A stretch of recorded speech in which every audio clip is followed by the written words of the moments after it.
Hello students, अब तक हमने एसिम्पटोट की थ्योरी डिस्कस की, मेथड हमने देखा।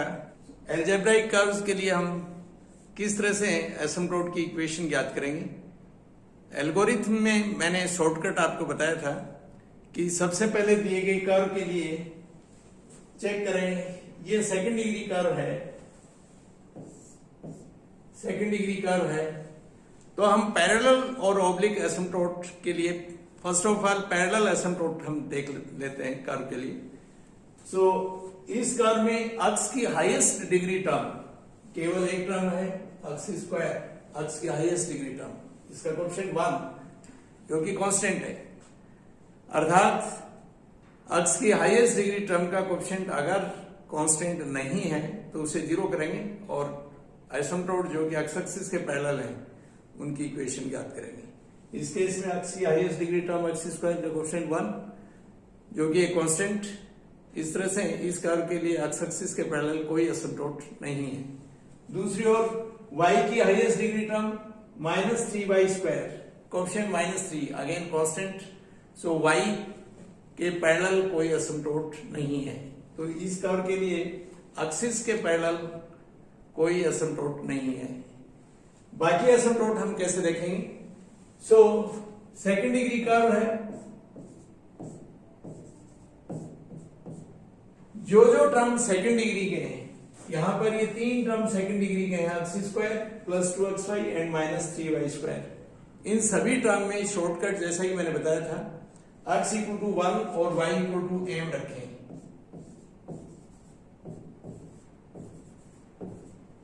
इन तीनों term and phi 1m first degree जितने भी टर्म है, जैसे कि ये 2 टर्म फर्स्ट डिग्री है, 2x and +y। So first degree term में x = 1 और y = m रखेंगे।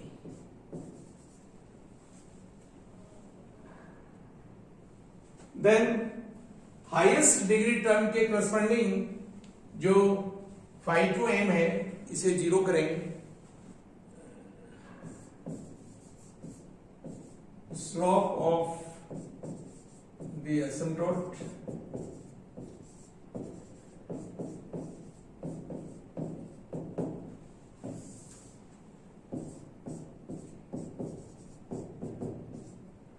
और 1 + 2m - 3m square = 0। यहां से m की जो वैल्यू मिलेगी वो एसिम्पटोट्स हैं उनके लिए स्लोप होंगी। सो इसे सॉल्व करें m के लिए, सो फैक्टर कर लेते हैं।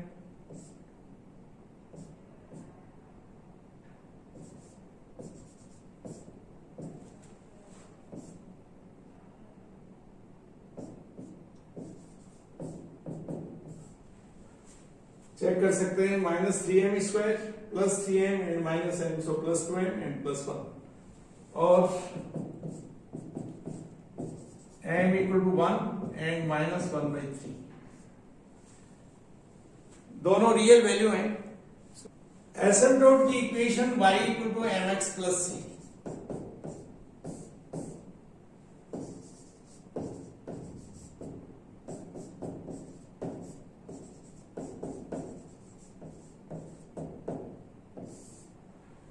सो m की वैल्यू हमारे पास 2 रियल वैल्यू है, 1 एंड -1/3। एंड c की वैल्यू कैसे लेंगे, तो c की वैल्यू के लिए जैसे मैंने बताया था, c × phi 2m dash plus phi 1m। इस इक्वेशन में इसे डिफरेंशिएट करें with respect to m, 1 + 2m - 3m square, so 2 - 6m and plus 5 1m, 2 + m of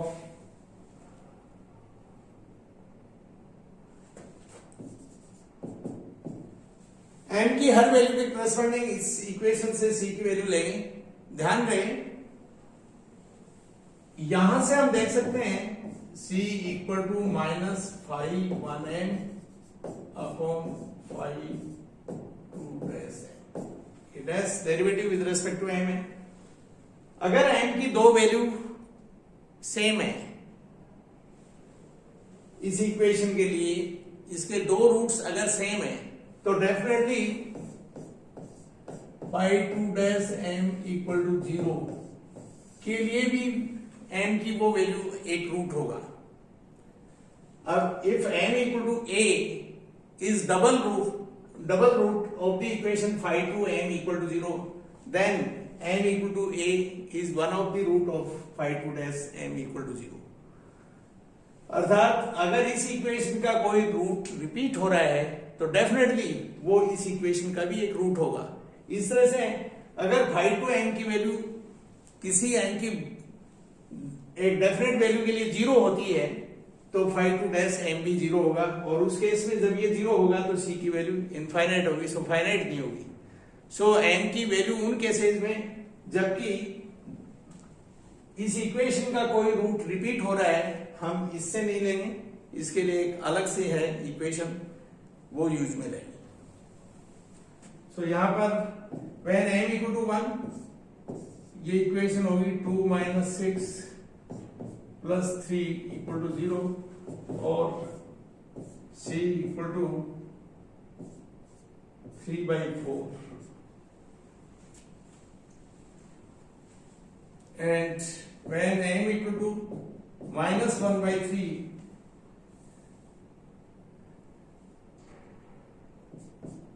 then ये इक्वेशन होगी c इंटू में 2 माइनस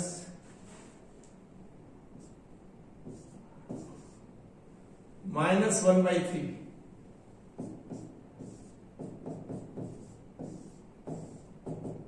और सिंपल करें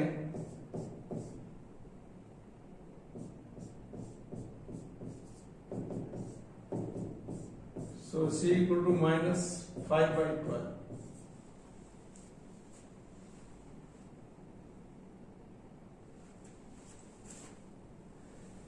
सो m की वैल्यू 1 के करस्पॉन्डिंग c की वैल्यू 3/4 एंड m की वैल्यू -1/3 के करस्पॉन्डिंग c की वैल्यू -5/12 है।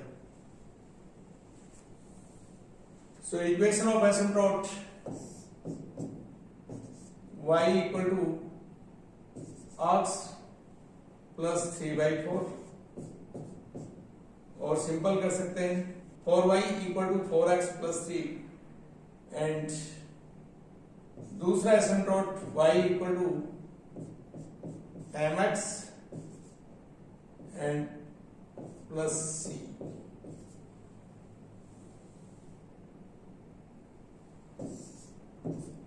ये दो एसिम्प्टोट होंगे। नेक्स्ट हम कर्व ले रहे हैं x³ + y³ - 3xy equal to 0।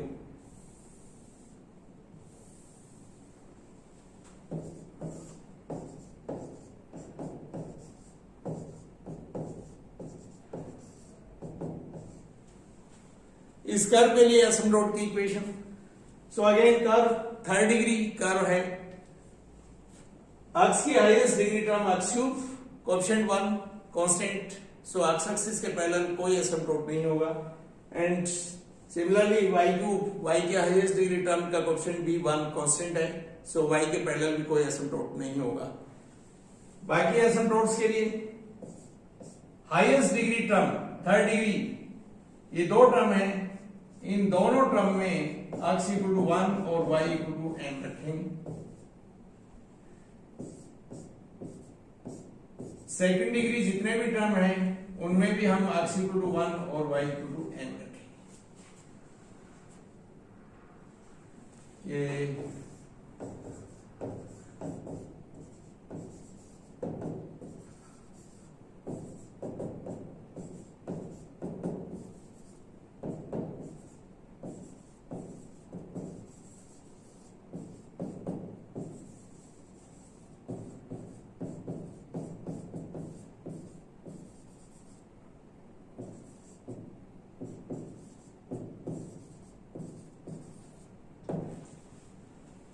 Putting x equal to 1 and y equal to n in highest degree, that is third degree terms of the curve. Similarly, a second degree term के लिए. Now slope of the asymptote.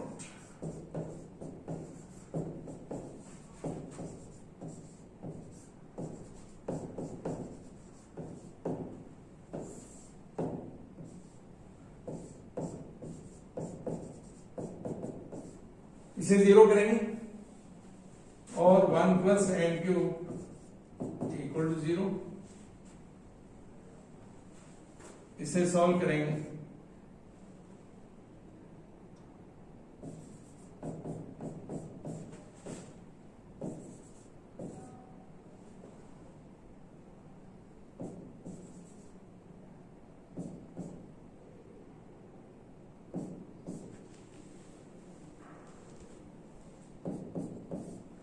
सो इसके factor कर लेंगे.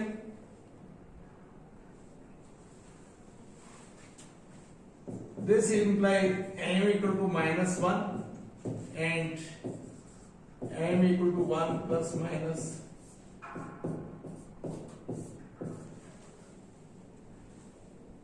और ये जो m की दो वैल्यू है, हम देख सकते हैं ये कॉम्प्लेक्स वैल्यू है, रियल नहीं है. रियल वैल्यू केवल एक है. सो एक असमटोट रियल असमटोट के तौर पर होगा इस कर्व के लिए. एंड कर्व की इक्वेशन, असमटोट की equation y equal to mx plus c में m की वैल्यू -1 और c के लिए जैसा कि अभी हमने डिस्कस किया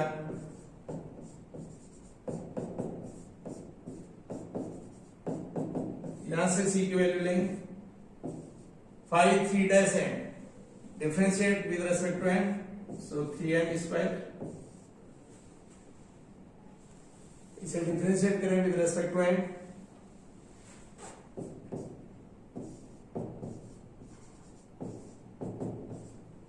और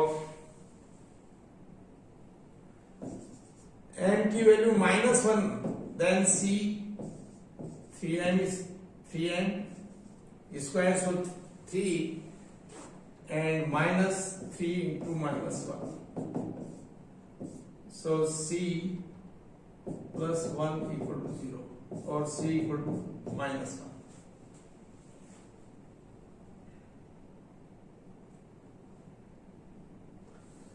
सो इक्वेशन ऑफ asymptote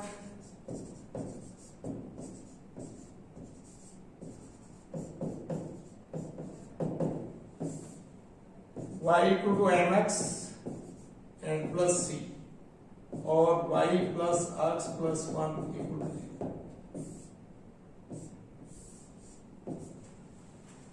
ये दिए गए कर्व के लिए एकमात्र एसिम्प्टोट होगा. सो इस तरह से हम एसिम्प्टोट की इक्वेशन ज्ञात करेंगे.